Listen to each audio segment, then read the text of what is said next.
Welcome in everybody to this week's edition of Major Push Wrestling episode 4.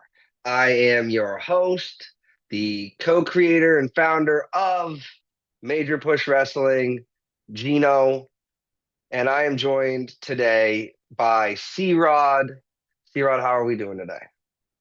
Doing well. Glad to be back. I appreciate you having me back on. Yeah, and it's an absolute honor to have you back. And thank you so much for joining us. Everybody else watching on demand. We really appreciate it. Do not forget to leave your thoughts in the comment section below. We will respond to every single comment that there is. Also, don't forget to like and subscribe. It would mean a lot to us. So, we have three main topics for you today. The first topic this weekend was the first premium live event after WrestleMania, the first of which that took place in the continental United States in the past couple of years. Backlash in Randy Orton's hometown. And they gave us Randy Orton versus John Cena in what can only be described as a sports entertained match. I was very sports entertained with that match. Were there a few things that maybe I wanted to see happen, like a ref slap or something like that, and then he tries to get himself disqualified, things like that? Sure. But at the end of the day, it was enjoyable. And as a big Cena guy, obviously I've got his belt. I'm happy that he went over. It was nice that they decided to book a babyface that would not get booed over Cena, and they booked somebody that would not get Cena cheered over them. As somebody who hit only one wrong prediction in this event, you could argue that the event was very predictable. Now, predictability is not always equating to bad. Sometimes it can be predictable and we can have a good time and the right people end up winning. The one match that I got incorrect was I thought Becky was going to beat Lyra for the championship, and I was wrong about that. WWE is really pushing Lyra. I feel that it went to the detriment of some potentially more deserving women, one of which, Dakota Kai, has since been released. But we're not here to talk about that. We're here to talk about what we thought about that. So, as far as the rest of the matches on Backlash, I thought the people that I did predict the win were the correct winners. Fatu retained. We had obviously Dominic retain.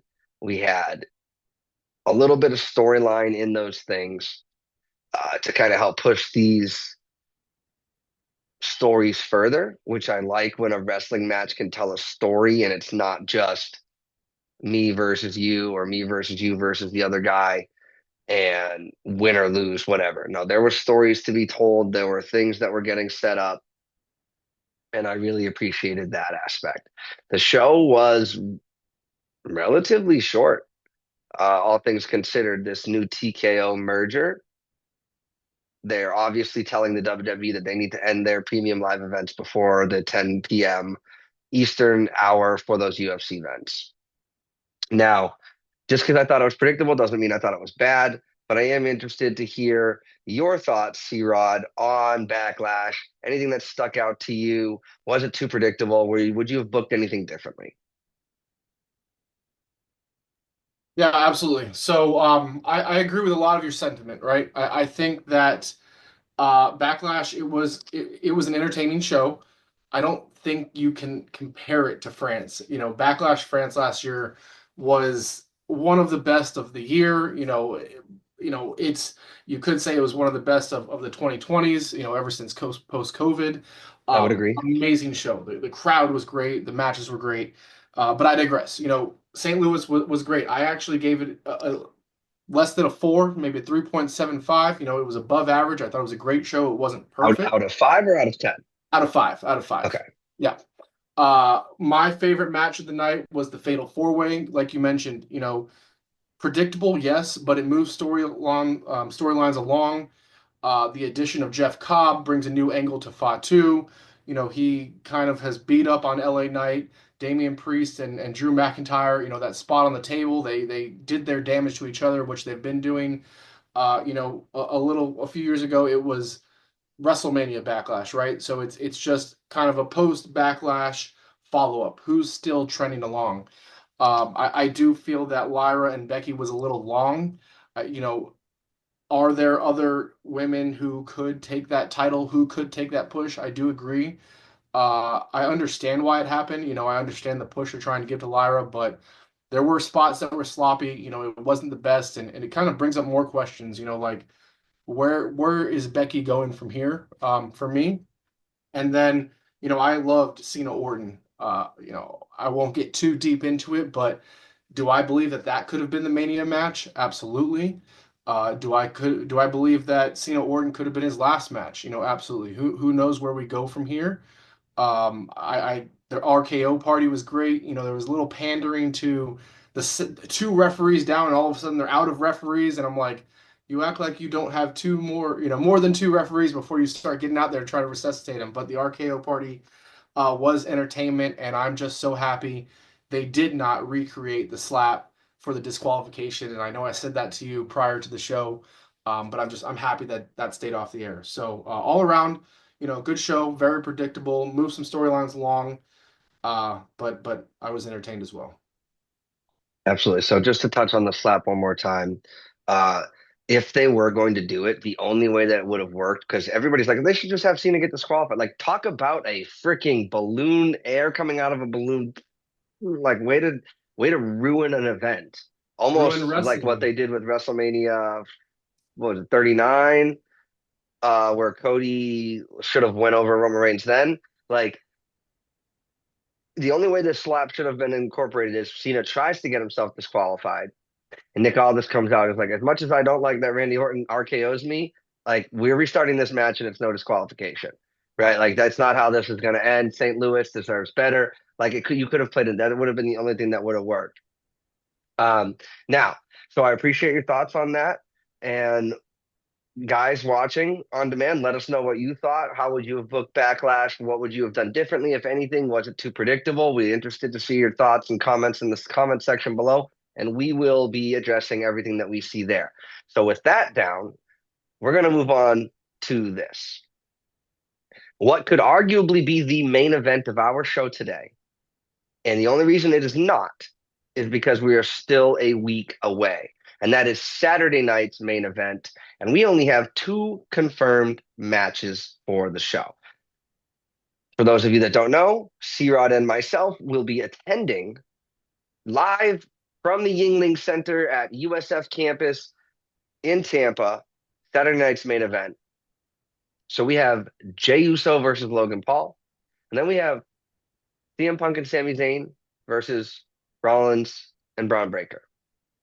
We know Cena has been advertised for the show. Personally, I know that Cena lives less than an hour away from that arena. So he's definitely going to be there. In what capacity? We don't know. Hopefully, it's in a match. It's not confirmed yet. If it is in a match, it's probably going to be against R-Truth, even though, you know, you could argue that he doesn't deserve a title shot.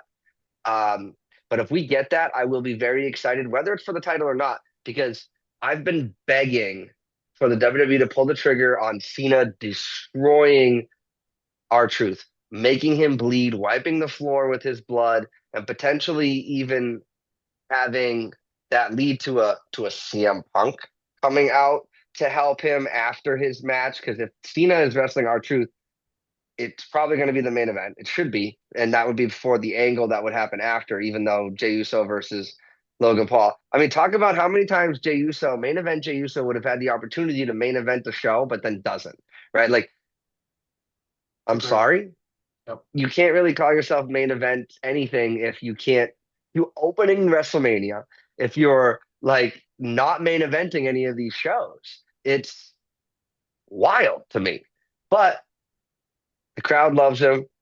I, for one, will be yeeting my pants as much as they will let us do so,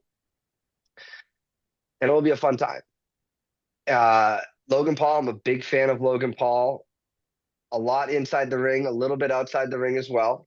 And I look forward. I think he does deserve a chance at carrying one of these straps. He already had a banger match with Roman Reigns for the WWE title in the past. He has been the highlights of Royal Rumbles and Elimination Chambers. He is the biggest heel in the company if you consider part timers as well. So I'm looking forward to that match.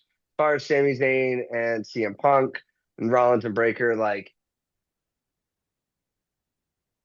I almost see Jey Uso getting involved in that match and then that leading to a potential third member. Don't want to get into our predictions so much, but I will say I am really excited for what seems to be turning out. Other rumored matches will be Tiffy Time versus Nia Jax. I am probably the world's biggest Nia Jax fan because for me, I like my women's wrestling to sort of mirror men's wrestling in the idea that we need monster heels.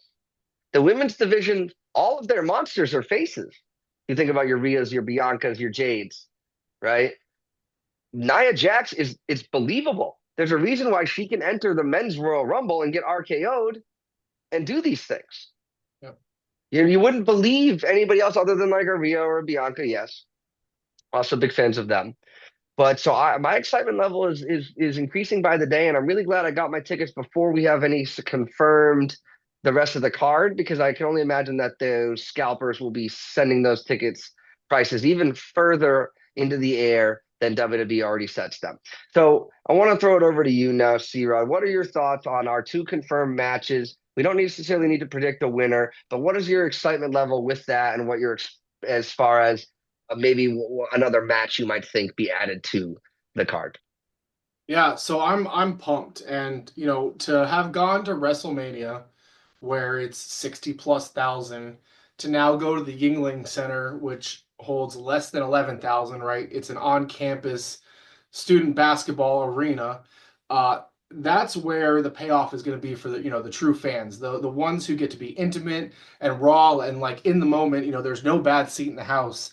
I'm very excited, and obviously as a Seth Rollins super fan, like I said last episode, I can't wait for that tag match. I was jumping for joy when they announced it right after. When I saw it transpiring on Raw, I was like, oh, there could be an angle here for Saturday Night Main Event. And then the next segment, they announce it. So I can't wait. Anything Rollins and Punk do right now for me is gold. They have actual hatred for each other. They tell stories in the ring like no others. They're two of the best in the mic. They're two of the best in the business. You put them in there with a great worker like Sami Zayn, an up-and-comer like Bron Breakker, you know, that could be the main event, right? Again, taking away from main event Jey Uso, like you said, and Logan Paul. I love Logan Paul. People hate him. They think that he, hasn't put enough time in, but why does he need to, right? I mean, the man gets it. He's not just a celebrity, um, stopgap anymore. I consider, Logan Paul a true WWE wrestler. The man puts in the work. He is great on the mic.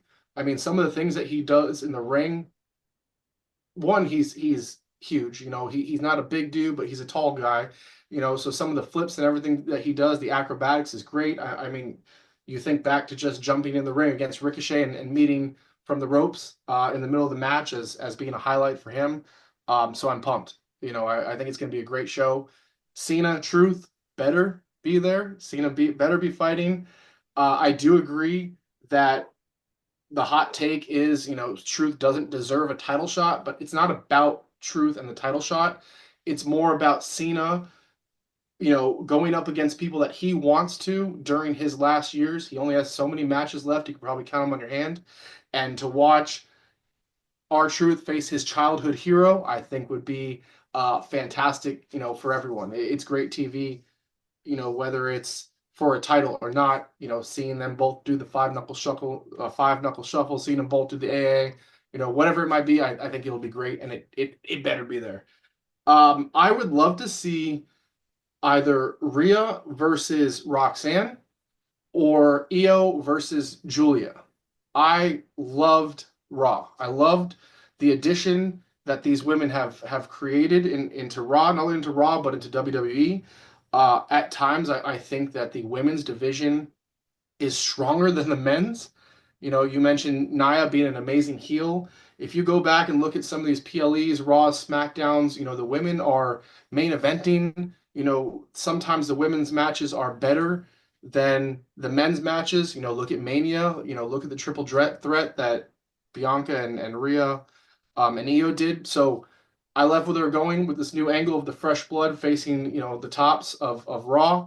If they could include, you know, Io and Julia, because you don't want Io to again miss out on another. This isn't a PLE, but you know, a top production. So I'd love to see one of those two. Right on, right on. So speaking of childhood hero, real quick, um, as somebody who is actually younger than John Cena, is from the same hometown. He was my camp counselor. His mom was my bus driver. Cena, other than my, dad and my parents, of course, Cena is my actual childhood hero. So watching my hero beat up on somebody else that views him as their hero doing this stuff, like, I mean, it's great. It's great. In an alternate universe somewhere, Cena versus Gino main evented WrestleMania in his final WrestleMania. But, the body just wasn't built for it. So we move on and we talk about it. We do with what we have our skills for and we move forward.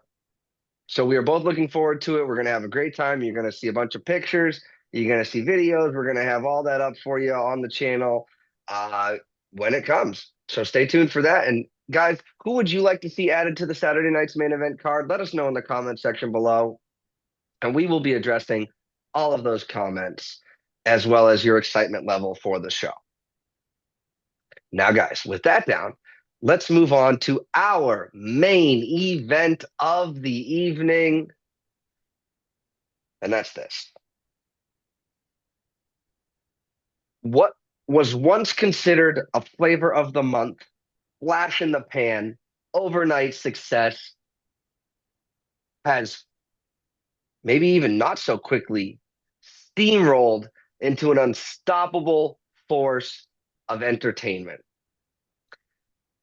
And I'm talking about the one, the only, say his name and he appears. I believe in Joe Hendry. So Joe Hendry, the TNA World Champion, if you consider their top title a World Championship, he had the surprise appearance at WrestleMania. And go ahead and watch it back after you're done watching this video, of course. He got the loudest pop of either night. Proud pop. Oh, but Gino, he was a surprise, and surprises always get the pop. They do not. Alexa Bliss is one of the best women to ever grace this ring, and she didn't get the pop that she deserved when she came out for a surprise. So the crowd is obviously behind Joe Hendry, the international crowd, people who go to these shows, especially the PLEs. We want to sing along to Joe Hendry's song. We want to wave our hands side to side and say that we believe in Joe Hendry. Now, he has been appearing on NXT shows. Obviously, he's appearing on every TNA show if you have access to watching that. It's very clear that he is going to WWE when his contract with TNA is up. Now, my question, and what I want to know from everybody watching, and I will throw it to C-Rod here in a moment, is Joe Hendry going to get overexposed once he joins WWE? Will he be a full-time NXT roster member? Or will he take his rightful place on Raw or SmackDown? I believe he would belong on SmackDown more than Raw. Maybe it's the blue trunks, maybe it's the blue iconography, the the the live in-ring concerts that he does. It feels very SmackDown-y. We're gonna get that next week on NXT. So for me, as somebody who the only reason I went to a TNA taping a few months back was because Joe Hendry was going to be there. And a TNA taping gets you 4 different instances of Joe Hendry because they tape 4 weeks of television at one event. And every single time he came out, the crowd was eating it up. It was couldn't have been more than 2,000 people in that arena. So does Joe have the tools? Whatever. No. Then he goes to a 60,000 person arena, looked confident, calm, collected, like he had been there 1,000 times. That's you heard experts and veterans of this industry still getting nerves coming out on WrestleMania. Joe Hendry, like just the way he does the point, and he just looks so proud of himself, and it's just everything about the guy is amazing, except his finisher that screams, "I'm not strong enough to lift you up, so I got to hold your butt." Choke slam. I never liked that in the WWE games. I never liked it. I don't like it. So hopefully, maybe that can be a transition of some sort. But will WWE overexpose him? Every time they say his name, are we going to see him? Are we going to have him in those backstage segments where he pops his head out of a room because somebody's talking about him or whatever in passing? Those are hilarious. I personally think that Jey Uso is a very good litmus test for overexposure potential. Somebody with a crowd engaging theme song, somebody that the crowd actually wants to see win and succeed, somebody that enjoys what we see from them. I don't think that he will get overexposed, at least to me. I could see WWE really squeezing him for all he's worth at his age right now. That does worry me a little bit. I'm not going to lie. Just not going to lie about that. But that's why we're asking this question. And that's why we want to know what you guys think in the comment section below, what I think, and we're going to throw it over to C-Rod. C-Rod, Joe Hendry is very clearly WWE bound. Yep. First off, I want to know, do you think he'll be in NXT or the main roster? And with that answer in mind, will he be overexposed to the WWE audience, to those watching at home? Will there be an issue for him staying as over as he is? How do you think about that? Yeah, so I believe I popped at Mania. There were two pops of Mania when the And you were glass shattered. there I at was there. WrestleMania. Yeah, I was there. And when the glass shattered for Stone Cold, the crowd went absolutely deafening. And when Joe Hendry's clap hit, the everybody stood up. It was at a point where there was some lull going on, and Joe Hendry comes out, and the crowd went wild. For at least 2 to 5 minutes while he kind of came out. So I definitely believe, you know, his contract's up later this year. I think he has to come to WWE. There's nothing else that he could accomplish outside of WWE programming. I would love to see him go the route of Stephanie Valkyrie. She got the choice. WWE, Triple H, whoever, they asked her, "Do you want to stay at start at NXT, or do you want to go directly to the main roster?" And she chose NXT because she wanted to work on her promos. She wanted to learn her English and just get some ring work in NXT before the promotion. So I actually hope that Joe Hendry goes that similar route. I want to see him in NXT, right? Because of what you mentioned. WWE has a history of over scripting comedic takes. They have a history of taking a gimmick a little bit too far, or not a little bit too far, but pushing it down our throat. You think about like you said, every time they say his name, is he going to appear? Is he going to be on TV every week? But the main thing for me is the mid card right now is so loaded. Joe Hendry is never going to be I personally don't think he'll ever be a top guy. He'll never be a star. He'll probably never be a world champion. But he could be a great mid card guy. He could be a U.S. title holder, right? His crowd work is elite. His charisma is elite. I compare him to a mix of like Zack Ryder and Road Dogg. Zack Ryder built his brand outside of WWE. It was that internet sensation. That's what Joe Hendry is doing, or did, to get where he's at with his song. And then with Road Dogg, he's not. I shouldn't say Road Dogg because Road Dogg was better on the mic, but when I say Road Dogg, I mean his catchy tune, right? Darn, oh, you didn't know, and right, you start singing to that. In the same way, when you hear that music, you start, I believe in Joe Hendry. So when I say compare him to Road Dogg, I talk about the music sense. Um, I just don't think there's any room for him right now.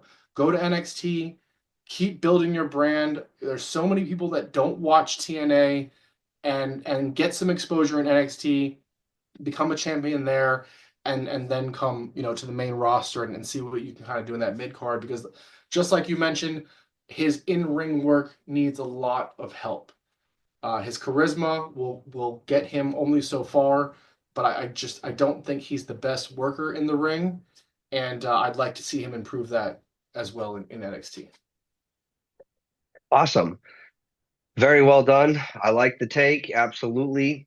Um, you know, with the level of guys, I mean, Jey Uso, I'll bring him up again. Like you could argue he's one of the worst workers in a ring right now.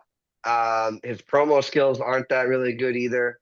But it's good enough with his entrance. So because of that, I just feel just a little bit on the other side of that he does have the potential. But then again, I thought the same thing about LA Knight. So is this thing where these guys are too old and they don't want to push them too hard and then just settle for them being the most over people on the roster and not pushing them? We'll have to wait and see. WWE, especially with the 40, 35 years of my life coming Saturday, I'll be 35 years old. The history that has been and the precedent that has been set in the former regime is that there is a ceiling to some people. With Triple H, what I've seen him do with some of his favorite sons and things like that, and how he likes to push internet sensations and get them on TV and do these things. I don't know. I do have hope, and you could almost say that I do believe.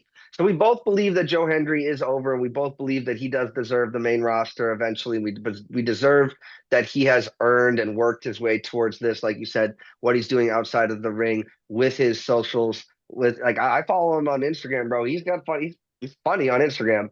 Like Yeah. every one of his videos is his theme song. You'd think I'd get sick and tired of it, but the Nope. more I hear it, the more I want to sing it. It's kind of odd.